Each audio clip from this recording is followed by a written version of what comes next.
બરવાડામાં આંતરરાષ્ટ્રીય હિન્દુ પરિષદ અને બજરંગ દળની બેઠક યોજાઈ હતી. આંતરરાષ્ટ્રીય હિન્દુ પરિષદ અને બજરંગ દળના પ્રવીણ તોગડિયા હાજર રહ્યા હતા.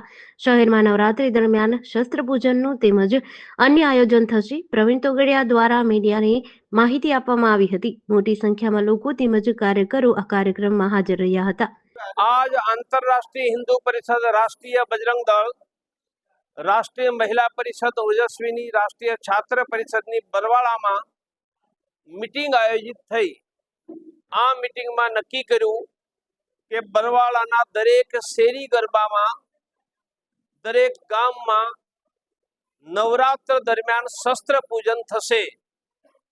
વિજયાદશમીને દિવસે દરેક ઘરોમાં શસ્ત્ર પૂજન થશે, કારણ કે નવરાત્ર એ દુર્ગા મૈયા, અંબા મૈયાએ મહિષાસુરનો વધ, 9 દિવસ અંબા માતા મહિષાસુર સાથે લડ્યા, દશેરાને દિવસે અમને વધ કર્યો, એની યાદમાં આનંદમાં ગરબા આપણે કરીએ છીએ।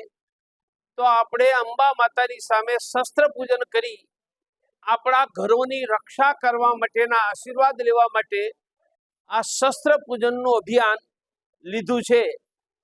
સાથે નવરાત્રમાં કન્યા પૂજન અને કોઈ રવિવારે મંદિરમાં સામૂહિક ચંડીપાઠ સાંભળવા, આવા 3 કાર્યક્રમોનું બરવાળામાં આયોજન કર્યું છે। GDC ન્યૂઝ સાથે ચિંતન વાગડિયા, બરવાડા।